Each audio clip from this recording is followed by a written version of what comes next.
நம்ம சேனலை பார்க்க அனைவருக்கும் நண்பர்களே. சிவா சார் 1952 பராசக்தி படம் ரிலீஸ் ஆனதுக்கு அப்புறமா ஒரு உச்சம் தொட்ட நடிகரா மாறிட்டாரு. அந்த படத்துக்கு அப்புறமா சிவா சாருக்கு ஹீரோவா நடிக்கிறதுக்காக நிறைய படங்களுடைய பட வாய்ப்பு வந்துகிட்டே இருந்தாலும் கிட்டத்தட்ட 13 படங்கள்ல சிவா சார் ஹீரோவா நடிச்சு முடிக்கிறாரு. 13 படம் நடிச்சு முடிச்சதுக்கு அப்புறமா கூட அப்போ சிவா சார் மாதிரியே டாப்ல இருந்த ஒரு நடிகர்கிட்ட போய் உங்க படத்துல எனக்கு ஒரு ரோல் கிடைக்குமா?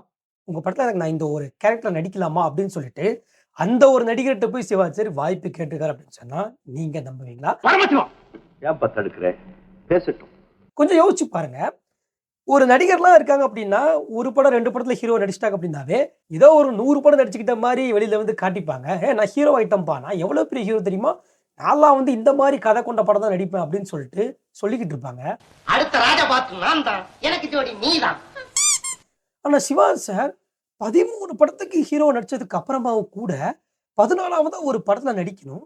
அதுக்கு இன்னொரு நடிகன்ட்ட போயிட்டு வாய்ப்பு கேட்டிருக்காரு அப்படின்னா, அது எவ்வளவு பெரிய ஆச்சரியமான விஷயமா இருக்கும். அண்ணா, ரத்தத்துறை. ஐயா, இன்னைக்கு நம்ம இந்த ஒரு வீடியோல சிவா சார் வாய்ப்பு கேட்ட அந்த ஒரு நடிகர் யார் அப்படின்றதையும், அவருடைய எந்த படத்தை சிவா சார் நடிச்சாருன்றதையும் தான் நம்ம வந்து பார்க்க போறோம். எல்லாருமே இந்த வீடியோவை ஸ்கிப் பண்ணாம கடைசி வரைக்கும் பாருங்க. வீடியோக்குள்ள போறதுக்கு முன்னாடி நம்ம ஒன்லி சிவாஜி கணேசன் சேனலை சப்ஸ்கிரைப் பண்ணாதவங்க சப்ஸ்கிரைப் பண்ணிட்டு பாருங்க. நடிகர் திலகத்தை பற்றியான சிறப்பு மிகுந்த விஷயங்கள் இந்த இன்டர்நெட்ல, அதுவும் இந்த ஜெனரேஷன்ல நம்ம ஒன்லி சிவாஜி கணேசன் சேனல் தான் முதன்மையா சொல்லிக்கிட்டு இருக்குது. ஸோ அதனால சப்ஸ்கிரைப் பண்ணாதவங்க பண்ணிட்டு வீடியோ பாருங்க. ஓகேவா?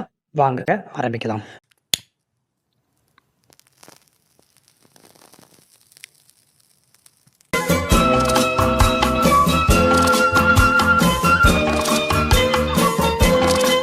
முதல்ல அந்த நடிகர் யாருன்றதை பார்த்துடலாம். அந்த நடிகர் வேற யாரும் இல்லைங்க, கே.ஆர். ராமசாமி தான்.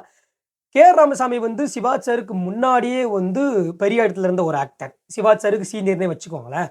ஆனா பராசக்தி படத்துல வந்து கே.ஆர். ராமசாமியை தான் வச்சு நடிக்க வைக்கணும் அப்படின்னு சொல்லிட்டு ஏ.வி. மெய்யப்ப செட்டியார் சொல்லியிருந்தாரு. பட் அதுக்கப்புறம் வந்து பெருமாள் முதலியார் அவர்களுடைய ஒப்புதலின் பேரில் அவங்க வந்து வலுக்கட்டாயமா சொன்னதுனால மட்டும்தான் சிவா சாரை வந்து நடிக்க வச்சாங்க. அப்போவுமே வந்து பாத்தீங்க அப்படின்னா கே.ஆர். ராமசாமி ஒரு மிகப்பெரிய இடத்துல ஒரு பெரிய நடிகராக தான் வந்து இருந்துட்டு இருந்தாரு.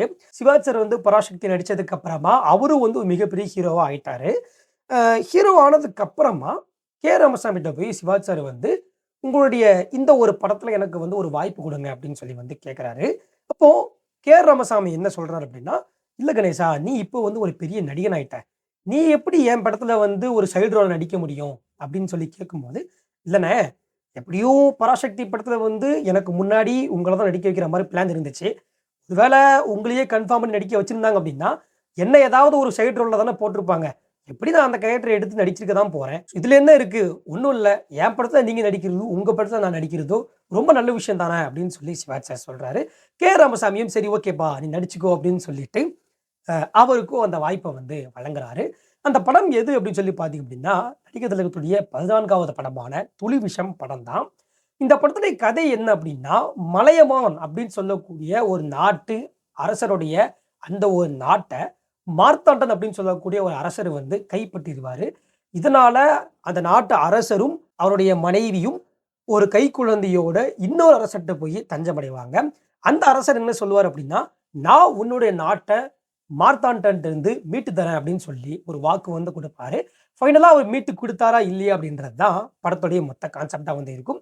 இதுல வந்து அந்த மலையமானுடைய பையன் கேரக்டர்ல வந்து கே.ஆர். ராமசாமி நடிச்சிருப்பாரு. அண்ட் வந்து சிவாஜி சார் வந்து கற்பக நாடு அப்படின்னு சொல்லிட்டு ஒரு நாடு இருக்கும். அந்த நாட்டோடைய அரசரா சிவாஜி சார் இருப்பாரு. ஆக்சுவலா கதைக்களம் வந்து பாத்தீங்க அப்படின்னா மலையமானுக்கும் மார்த்தாண்டனுக்கும் தான் போய்கிட்டு இருக்கும். அவங்களுக்கு இடையில தான் பிரச்சனை அந்த மாதிரி வந்து போய்கிட்டு இருக்கும். இந்த கற்பக நாட்டு மன்னன் அப்படின்றவ வந்து திடீர்னு உள்ள வந்து கதையில நிறைய பிரச்சனைகளை வந்து கொடுத்துட்டு இருப்பாரு. எனக்கு அந்த படம் பார்க்கும்போது எப்படி இருந்துச்சு அப்படின்னா, சிவாஜியோட கேரக்டர் வந்து ஒரு வில்லன் கேரக்டர் மாதிரி இருந்துச்சு. ஏன்னா அவர் வந்து நிறைய வேலைகளை கே.ஆர். ராமசாமியை வந்து ஏதாவது ஒண்ணு பண்ணணும் அப்படின்னு சொல்லிட்டு பண்ணிக்கிட்டே இருப்பாரு கதையில. ஆவியாக அவரை பிடித்துக்கொள்.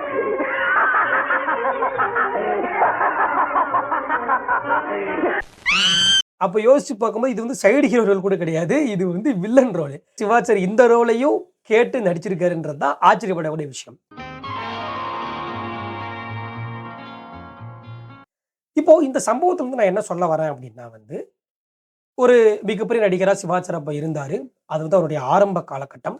அந்த ஆரம்ப காலகட்டத்திலே வந்து அவர் நினைச்சிருந்தா வந்து பெரிய பெரிய படங்கள்லயும் பெரிய பெரிய ப்ரொடியூசர்ஸை தேடி போயிருக்கலாம். பட் அப்படி இல்லாம ஒரு கேரக்டருக்கு முக்கியத்துவம் கொடுத்து இந்த கதையில இது வந்து ரொம்ப நல்லா இருக்கும், இது நான் வந்து நடிக்கிறேன் அப்படின்னு சொல்லி ஏற்று அந்த கதையில் நடிக்கிறதுக்காக அந்த படத்தோடைய கதாநாயகன்ட்டே போய் அந்த ஒரு வாய்ப்பு வந்து கேட்டிருக்காரு. அவரு வந்து நம்மளுடைய இமேஜ் என்ன ஆகும் அப்படின்றது கூட யோசிச்சது கிடையாது.